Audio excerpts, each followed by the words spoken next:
discuss a very important topic, as you all know. This is extremely timely. Look at what is happening in the world today. Droughts issues have never been as common as they are today. I think the world has never been as effective as it is today, right now. This is exacerbated by climate change and all the changing environment that we know. It is also affecting the world at a time where we are facing severe food shortages, energy crisis, political crisis, wars, and yet we have a lot of hope that this Intergovernmental Working Group will provide guidance, effective advice to parties and to non-governmental actors and to the international community as a whole. This morning I woke up, as I do quite often. I went back to the text of the convention. And I read 40 articles of the convention. And you go to Article 1, the first article of the convention, you have drought already mentioned, and mitigating the impact of drought. You go to Article 2, which is the objective of the convention, you again have land degradation, desertification, and drought. So this convention is basically built upon two fundamental issues, two fundamental pillars. One is land degradation, desertification, and the other one is drought. I'm saying this because the world is paying more attention to drought at the moment, which is leading to confusion in many quarters, whether drought should be discussed under this convention, the UNCCD, or under another legal framework. And let me just make it clear to everybody so that we can repeat the same and diffuse that confusion that may arise, because the world is paying more attention to drought. This is the only legally binding instruments where drought is being discussed. And this Intergovernmental Working Group is the only Intergovernmental Working Group on drought that is in existence today. Now all eyes are on us. What guidance, what advice are we going to give to the world, to provide to the world? What directions we would like the COP to look at next COP, COP16 in Saudi Arabia? We have 2 years to provide advice to countries that have never paid as much attention to drought as today. So it's a wonderful opportunity, but at the same time, it's a huge responsibility that we have as a government. Because drought is not an epiphenomenon. Drought is affecting 55 million people a year. And it is estimated that by 2050, 2/3 of the population of the world will be affected by water shortage and drought. It's a very serious issue. It is a very serious issue. The world will have to face recurring droughts at a time where they need to build more resilience for food security. The world will be faced with droughts at a time where the international community is advised to reduce its emissions coming from land use. Climate change is essentially coming from energy and land use. There are other factors as well. But the 2 largest bucket lines, if I can express myself that way, are land use and energy. Now, if we are to reach net zero by 2050 or reduce the emissions by the end of the century, control them, we have to reduce the impact we are having on land. Less deforestation, less land conversion, increase the production while the population is growing. In many developing countries, we have to double the production as compared to 2015. At the same time, we are being requested to reduce our emissions in the same land. At the same time, that same land is being hit by more severe droughts. So it's not an easy equation.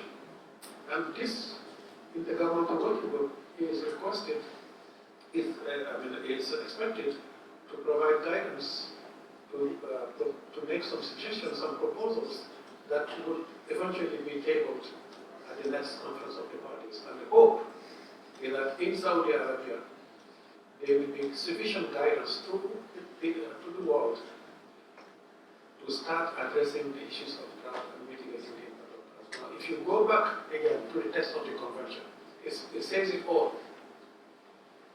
Early warning systems have, the text of the convention, it's not, the early warning systems have to be established. More resilient agriculture has to be developed. Preparedness to droughts has to be further enhanced. And then the long-term response has to also be developed. So the text of the convention provides us with all the guidance that we need. What this Intergovernmental Working Group is requesting to do is to take it to a new level and to provide parties with sufficient advice to advance. Now, let's look at it in this way. Drought is not a controversial issue. It should not be controversial at all, because we are all being faced with the same phenomenon. It's a natural hazard that is happening, affecting one country, one region after the other. So there is no country that is immune to drought. As a matter of fact, there is no country that is prepared for drought, as it turns out. So we have to work together, and the text of the convention, again, I'm really referring back to the text of the convention, is calling for international cooperation, is calling for solidarity. We know we have access to technology today that can help us develop the early warning systems. We know that science is already there. It may not be as accessible to all, it may not be available, or the technology may not be available to all, but scientists and experts are able to predict up to 6 months, at least 3 months in advance, what is going to happen. But that information is not filtering down to the community. So we have to improve from that point of view. When drought hits and the country is not prepared, or the community or local authorities, it affects more severely. It hits, but when you are prepared, and we see it, I saw it over the last 40 years in the Sahel. The first drought in the 70s, no one was prepared. No one was really prepared for it. And it was really bad. And then over time, countries and communities started building their resilience, started building their plans. And when consequent droughts happened, it was less severe because people were more prepared. Countries were more prepared. The humanitarian community was better prepared. So therefore we had less casualties, and of course it was painful, but we had less casualties than in the 70s. So if this can be done in the context of the Sahel, where the countries are generally economically poor, it is therefore possible to do it in other parts of the world. But let's learn from these mistakes, past mistakes, let's learn from these positive lessons and see how we can build our resilience. The good news is that we have started seeing positive responses coming from different parts of the world. Just 2 weeks ago, in Sharm el-Sheikh, major development happened. The first was the establishment of the International Drought Resilience Alliance, which was set up under the leadership of Spain and Senegal. The head of state and governments of both countries led to the establishment of this alliance, and today more than 30 countries have already signed up and still counting. International organizations, UN bodies, private sector companies have already joined. So this is political momentum that we should seize as a convention. So I hope that the Intergovernmental Working Group will continue to pay attention to that. And it is certainly a positive development from my point of view, because it's the political leadership. These are heads of states, not experts. So what we wanted to see is happening. when at the climate summit, heads of states taking the lead.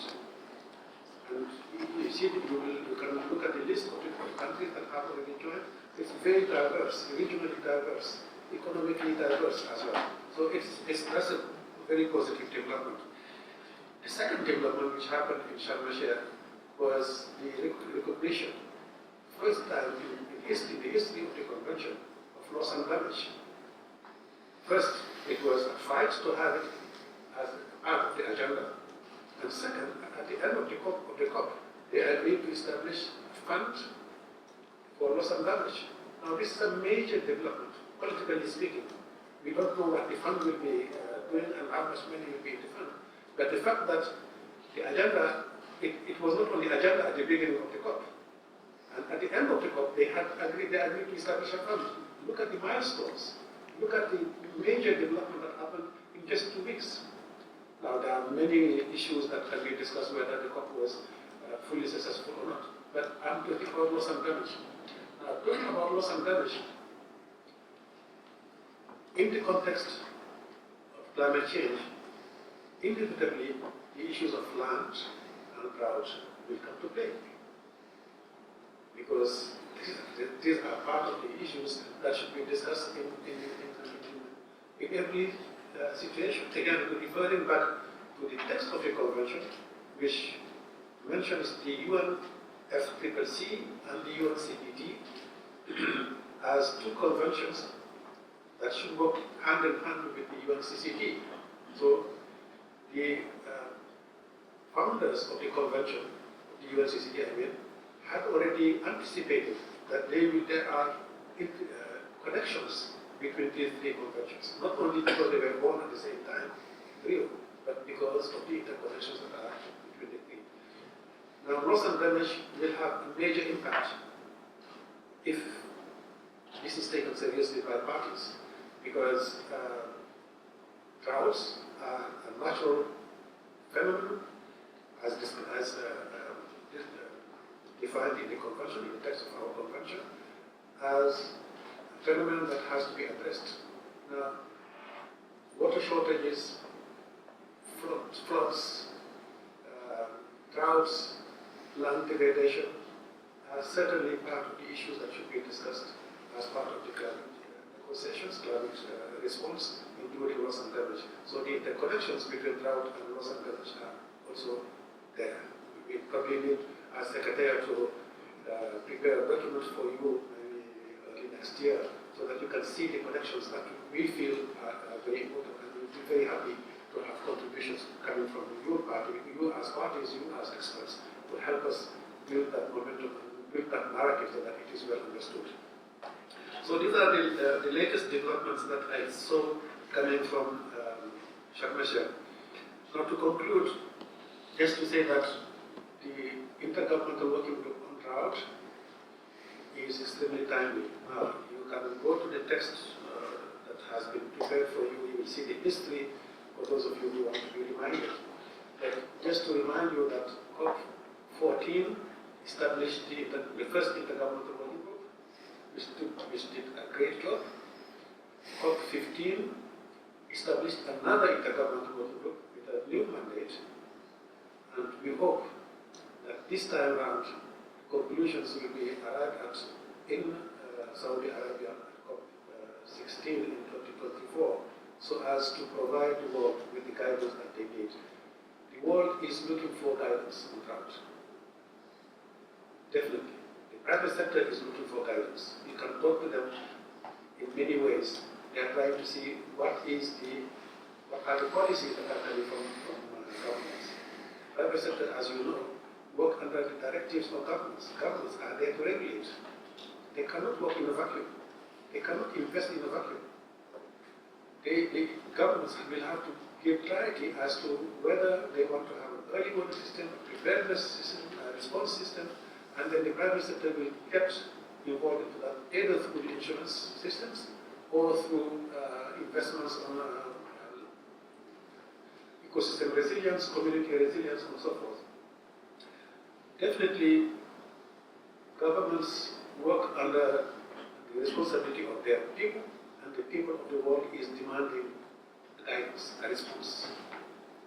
So we do not have to wait until another Fatima dies in Somalia, or until another forest fire is noticed is raging the hills of the United States, or the northern Mediterranean, or the southern Mediterranean for that matter. We do not have to wait until another deserts and sandstorms afflicts communities in Iran or in China or in Israel. We certainly expect this Intergovernmental Working Group, or the world expects this Intergovernmental Working Group, the Secretariat working with you, and you providing us with the guidance that we need to provide sufficiently clear guidance for COP16. I'll stop there, William, just to say I'm very pleased that this is happening. We as Secretariat will be playing a role to support you as much as we can. But please let us work together,